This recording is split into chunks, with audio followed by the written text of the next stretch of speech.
Tim Kobe is sometimes called one of Apple's best kept secret, the founder of a design firm called 8 out of California, and now head office in Singapore. Right now our Asia regional office is based in Singapore. And you spend a lot of time in Singapore. Right. I live in Singapore now since 5 years, and primarily responsible for half of our offices, which are in the Asia region. So in Beijing, in Tokyo, okay, Hong Kong, and Singapore. So all the global brand names, Nike, Sony, and all that, and then there came Apple, where you helped them design their branch experience. That's right. So we started with Steve Jobs when he came back to the company, primarily doing the product launches. And after 2 years of doing the product launches globally, we put together a white paper on retail and spoke with him about that, and he hired us to start the retail program. And we are now in our 18th year working with Apple, so we just finished the... Where was Apple in its retailization or the retail experience of its stores at the time that you were engaged? When we engaged, we were the first people hired, actually. So we started with a whiteboard with Steve in the boardroom. And so it was really starting to draw bubble diagrams. Ron Johnson joined following that. George Blankenship, a few other key personnel came into the program, and it really grew from there. And when you say a whiteboard, there wasn't a legacy that you were building off or you were throwing out of the window. You were starting from scratch.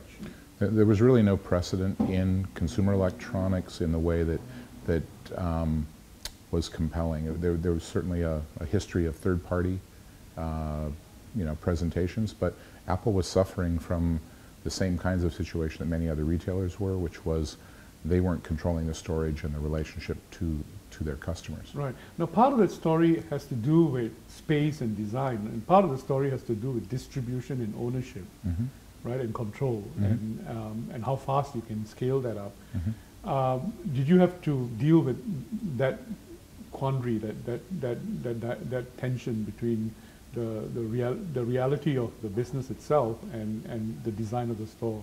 Well, I think the design was fundamentally part of the reality of the business. So the fact that certain aspects that dealt with inventory control and some of those types of things were woven into the programming of the retail program. The thing I would say is that the overall experience is something that had always been the core focus. What was it that would distinguish Apple from the competitors? And so I would say the more technical aspects of how the inventory was managed and controlled, that was something actually that Tim Cook was very focused on at that time. And it was something that probably distinguished Apple because they had a lot of innovation in that part that was really behind the scenes. And much of our focus was around what the customer experience was. And what was the customer experience for consumer electronics? Because at that point was a lot of counters and display sets and so on. And so what was the magic here that differentiated the experience? Well, it was really to not behave like the others. We talked about beware of best practices. What the design had to do was distinguish Apple within a fairly crowded marketplace, and do it in a way that was built on the core values of Apple versus core values of an industry. So rather than look at it as an industry standard, looking at it as a very specific brand kind of standard. Well, was there a core value that Steve was trying to, emanate, project that was specifically Apple, that comes from the product, but also from his ideas in interaction? No, it comes from the history of Apple, what it was as a company. It comes from the values that Steve felt were the most important. If you're going to develop a technology where ease of use, democratic sort of access to the products, and a sort of openness and simplification of technology, those qualities are in the product, those qualities are in the communications, and those products are in the space as well. So the environment that we created in the retail program had to support those qualities. So what about the experience which was eventually successfully created in the Apple Store, not transposable to a Target store or a you know, any other sort of businesses. Yeah, I mean, we received many calls from people saying, "Hey, make an Apple store for us. You know, all we need is a white store and some wood tables, right?" And we have to start to explain that it has to come from the brand and the culture. And I think that when you start to just translate that as a look and feel, it means it's really a misunderstanding of what the value of design is. That it's not just look and feel. It's not about styling a space, but the entire experience is built on behavior and communications and products and the environment. And so where do you get this feel of the behavior? Is that quantifiable? Is that data? And how much of it is human? Because I think that's the one element that you sort of miss when you go into an Apple store, and probably the element that actually defines the store. Yeah, I mean, the first feedback in the first few years, all of the commentary was around the interaction with the staff, and that there was the people that made the difference, and that was a core piece of it. You know, if you look at the Genius Bar, creating a proprietary name for what would otherwise be a service counter, creating a proprietary role in the store, and something that people could talk about, that idea is something that Apple could own. And therefore it would become part of the language that people would use when they describe the experience. Tim, tell us a little bit about yourself. You know, you studied design, and you had the opportunity to work with, you know, groundbreaking design ideas with good brand names, right? So, what were the other memorable ones that you've worked with? Yeah, I mean, you know, my background started. I went to Art Center College of Design in Pasadena. It's probably one of the leading design schools in the U.S. Right.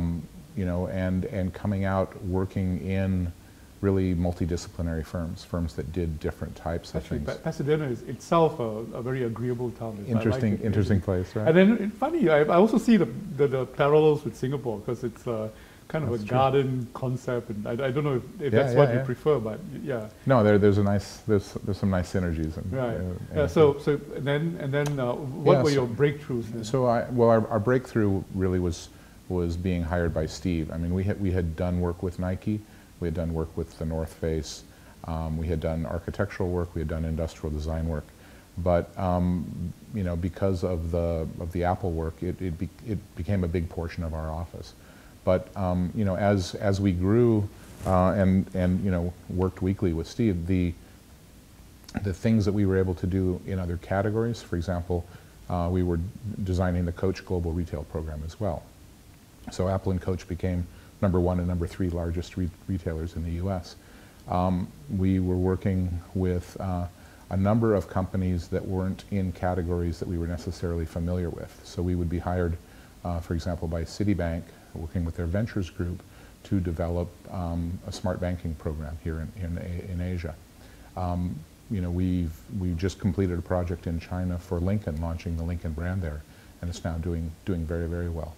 So, you know, we've been able to take the approach, which is really around understanding what the experience is that you're creating, take that approach and apply it across different types of categories. Right. When I looked at the Lincoln ad and or the Lincoln experience as they were trying to sell it, and the Apple experience and so on, so much of it is actually a conglomerate of previous experiences. I mean, the Lincoln one reminded me very much of Lexus, really, you know. And the whole idea is to, you know, that it's not just the car that you come for, but you know, the experience of being looked after and all that. And the same thing with the Apple Store. How much of what you see around you in terms of businesses that are getting it right, but then just don't crack it at the highest end to you know, to become really successful? What keeps them from it, and why was it that you were involved in two of the top you know, brands that did crack through their categories? Yeah, you know, there's lots of reasons why maybe companies struggle with the execution. A lot of people think if you get the idea or a look and feel right, that you can be successful. But in fact, that execution is a very, very important part of it. The attention to detail, making sure the priorities of the decisions are continually rooted back into what the customer experience And is. what are the decisions? Are they choice of wood? Are they engineering decisions? Are they? No, I think it's about emotional outcome. That if you're developing a relationship with your customer, which is really what all of this is about, that you want to generate a certain type of emotional outcome. In the automobile industry, the most common emotional outcome is either a fight or flight response. That's not a great response if you're trying to develop a relationship with someone. So, you know, when you're designing experiences that support a very positive emotional connection, if you demonstrate acts of generosity, if you're being able to serve them in ways that go beyond a normal relationship, but one that demonstrates that you care about that relationship, you tend to get traction and you connect with people. But all of that is to do with training rather than design. Well, we consider it design. So in our behavior models, we actually design the roles and the responsibilities. We created an entirely new cast of staff that would man the Lincoln centers in China, because the old way of doing it with the other car manufacturers wouldn't generate the distinctive experience that we were looking for. So in fact, we design what the behavior model, what the human interaction should be as a part of this overall program. So how much of that is business and how much of that is reality? You know, that it's a reality that the staff walking into the office on any particular day enjoys doing it, and you know, he feels part of that whole experience. Yeah, I mean, we try to break down the walls between what is business and what is humanity. You know, people are people fundamentally. If you're able to deal with them on a human basis, you tend to have a deeper connection with people. If you want to use the firewall of the business terminology, you're naturally kind of inhibiting your ability to connect in a meaningful way. And so, you know, it's about structuring a manner, a way of engaging, and designing that into the things that you do, making those things in the decision priorities, because we're taught in business school to be very efficient and create very efficient, you know, linear verticals. And what happens is we end up working with CEOs because it's one of the few places where all those verticals actually intersect. And that's actually the point of developing any type of a relationship, is that, you know, we experience things holistically, and so to design something that's going to resonate with a customer has to be considered holistically. But at the same time, the retail business is cutthroat, you know, very tight-fisted, yeah. You know, super competitive. Yeah, you yeah. know, I don't know of many retailers who would come and talk to you and say, oh, you know, please walk in and help us out. What is the selling proposition that you have in your pitch when you pitch? Yeah.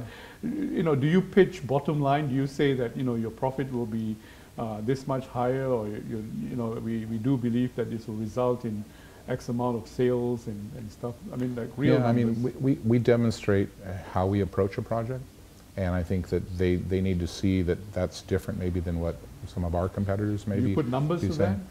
We don't try to specifically say if you hire us you get 5% increase in sales, but what we can do is we can say, look, we work with the most successful brands in the world, and that when we started with them they were here, and when we you know, developed their program they went here, and in most cases we can point to an incredibly positive growth. We've made more money investing in companies who hire us. The first thing we do when a company hires us is we buy their stock. We've made more money in stock than we've ever made in fees. And the reason is because if we feel like there's a great opportunity, that the organization gets it, that we have a chance to do what we do best, then we know there's going to be value in the end. Well, today you'd say that, you know, there are a number of Asian brands that are globalizing, partially because they are successful in their own home country. I mean, in China you have the Xiaomi mobile, and you know, in Korea you have got Samsung and Hyundai. In Singapore, well, you could say Singapore Airlines. You know, now, where do you think these brands are? Is there something that is organic and domestic that you respect, and then is there something that's global and reach, to which you think that you make a contribution? Yeah, we don't consider ourselves either global or local. I think that what we do bring to any conversation is a sensitivity to both of those things. The research that we did in China was very, very specific around who the Lincoln customer would be. You know, the kinds of things that we look at in terms of opportunities in designing the experience are things that we would have learned, you know, from Singapore Airlines. You know, I know if I stretch my arm up like this, that somebody on the airplane is going to see that and see it as a clue to come and bring me a pillow, you know. And it's like those kind of, the level of depth of understanding of the engagement is something that the successful brands, I think, are doing well. Tell us a little bit about working with Steve Jobs. What was it like for you, you know, and being part of that whole process? Yeah. And how much of his decision making was clear and distinct, and how much of it was, you know, test and learn and ephemeral and emotional? Yeah, so, you know, it's funny because I think a lot of people in business really want things to be framed within an analytical perspective. And I think one of the unique things about working with Steve was he was incredibly strong both in right and left brain thinking. So if you came to him with an idea, a proposal, or a project, he would look at it from an analytical perspective first, almost the way you write software. If this, then this. If this, you know, and he would go through this checklist, and in an instant, and he would say, this is the part that breaks. This is the part that doesn't work.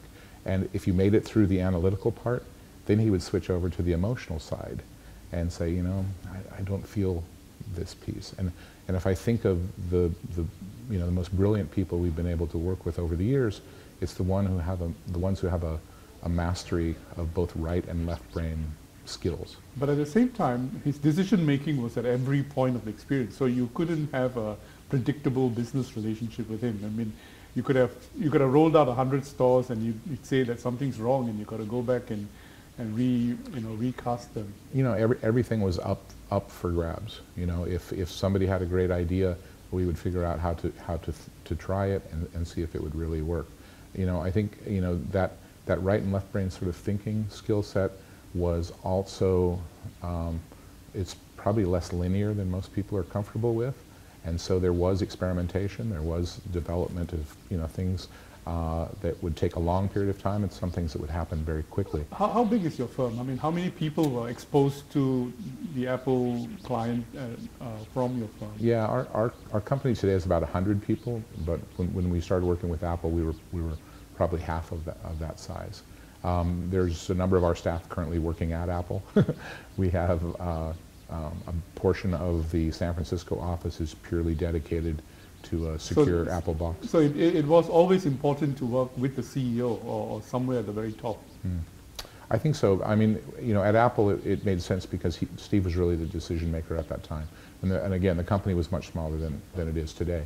But, you know, he really was able to control that. When you think of other companies where it's a much more traditional corporate structure, you don't always get that kind of immediate decisions that are made in driving that. So we have to take on some of that responsibility. And how's that changed with Tim Cook now? Tim is a great guy. I think the breadth of what he takes on in the company now is he's probably incredibly well positioned to deal with that breadth.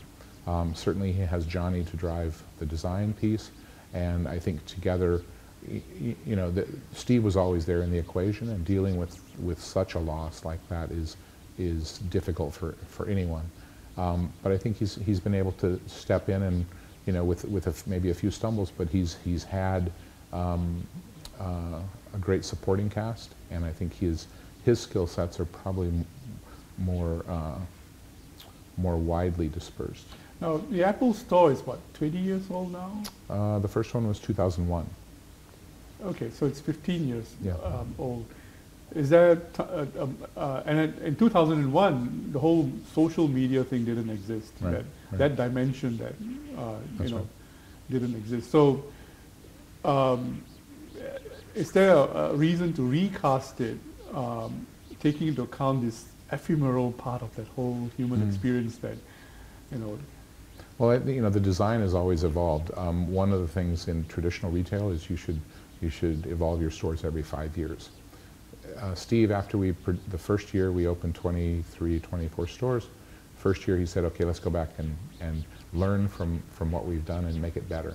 And he wanted to continue that learning component throughout the time that we worked with him. But the formula is tested now. I mean, it's sort of settled. It's pretty set. But then you have new challenges. If you introduce now a wearable product, how does that wearable product fit into the mix? Okay, so it'll be redefined by the product innovation that breaks through the need for something different. That's where you see the pressure to change. I think the competitive things, I mean, when we were developing certain materials or certain parts of the design, he wanted to make sure that it would be incredibly hard for competitors to duplicate that as well. And so part of the decision criteria was how you can maintain that proprietary advantage. What is your take, and I'm thinking about banks at this point, what is your take of banks customizing or breaking up their customer experience into transaction, advice and something else? So, like they actually break up the store into 3 different experiences rather than a flow in that sense. So, is that a result of constraint of the back end where you need to have an engineering process in place, or is that bad design? Yeah, I mean, I don't know that it's bad design, but I think it's limiting the ability for the customer experience to be very, very strong. When you start to fragment things, the financial industry is full of fragmentation. I would say that one of the big things that I've seen consistently through banks is when you look at other lifestyle consumer brands, other brands, banks tend to not spend the effort developing what they stand for as something that separates them from their competitors in the same way that other retailers or other lifestyle brands might do. So I think there's sort of a lack of appreciation of what the core brand value can do in terms of separating your experience. And if that's the case, I think you're already starting to put yourself into that commodity posture. You're creating parity between yourself and your competitor by default. And I think that's fundamentally a challenge. I think the other piece is what we know are that banks are tied up with their legacy technology. The back-end system is the thing that's really hurting the front-end experience. And so if what you're trying to do is to take that back-end system and now carve it up more efficiently and parse this, I think fundamentally you're not solving the real problem. And the real problem is you have to sort of step outside of the legacy systems, take on that investment. And there's a lot of fear in doing that because of technology and evolution. But one of the things we use consistently as a guideline is if it matters to the end user. And making it more complex never wins. Right. But how much of that is data-driven, research-driven, and how much of that is intuition and something that you put your head on it and say no? Yeah. No, I mean this isn't sort of just testing the wind kind of thing. I think we look at this and we know from experience in other projects that these ways of approaching the problem has worked in the past. But for example, in China, we would set out this hypothesis, and then we would test with their customers and in different environments. Test this in getting data. Getting data and feedback, and is this something that their target audience is going to respond to? If they respond, is it positive or negative? To what degree? And so we try to validate that before you ever turn it live. And you validate a lot of those pieces because you only have one time to sort of launch the new thing. And if you bring it out and you approach it the way a lot of software companies do, which is you iterate and iterate and iterate, people are just expecting you to continue to fix. You become a beta tester yourself. Right. And I think that idea it works in some technology applications, but I think that you want to do as much as you can when you first start, so that your degree of success is very high, and you can iterate from that. But we rely on research and we rely on intuition, right brain and left brain, and I think we try to bring those two things together. Why Singapore? I mean, why are you living in Singapore? Yeah. What's your own plot? Yeah, well, from a personal perspective, we were working with Steve for so many years. When he passed away, it was a major turning point in terms of our career, and honestly, after working for 12 years doing computer sales, it's time to sort of work in other categories. I think that we, as a society, as designers, have much more complex problems than selling more computers or, frankly, solving banking transactions.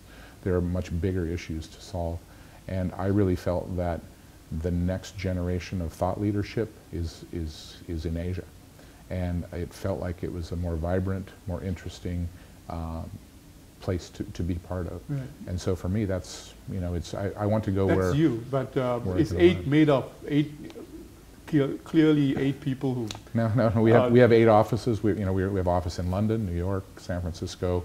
But who is 8? 8 is a group of people who have come together around kind of 3 core aspects. The first is to do what we like to do. So that means a portion of our work we're doing today is actually incubating projects for new startups. But the group of principles that make up our business, we want to create work that we enjoy. We want to create the best work possible, which means, our office has to remain small. There is only so many great projects out there at any given time. So we tend to keep, 30 people per office is kind of our target. And then we do it in a way that's ultimately going to be profitable for the business. So how many people would you consider to be the 8 people, as in the company people? The core people? It's hard because we're very small. So it's hard to say that your younger children are more important than your older children.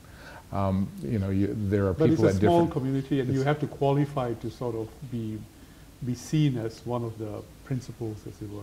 Yeah. I'm certainly, the ones who have been there the longest and have done the most things, they're more senior today. But our young people are just as important. We're working very hard to make sure they understand why we do what we do. We have a fairly low turnover in terms of our staff. We tend to treat people, I think, more about the developing of their craft in terms of design. And then the older members of 8, maybe it's a handful of a dozen people, are probably the ones who should be taking on the most challenging problems. And the younger ones will take on problems that should be within their scope or their wheelhouse. And your own personal next thing, the challenge that you've set for yourself? I'm actually very interested in the future cities, things that are going on here in Singapore. I think that's Singapore is probably one of the few places on Earth that will be able to demonstrate something that's going to be, what we'll look at as our future. I'm very excited about that. Again, the region, I'm in China some days, I'm in Tokyo some days, I'm in Dubai some days. So I get around a lot in the region. But yeah, for us, the kinds of bigger challenges, more complex problems are the things that are kind of keeping it exciting. Thanks very much for talking to us today. Thank you.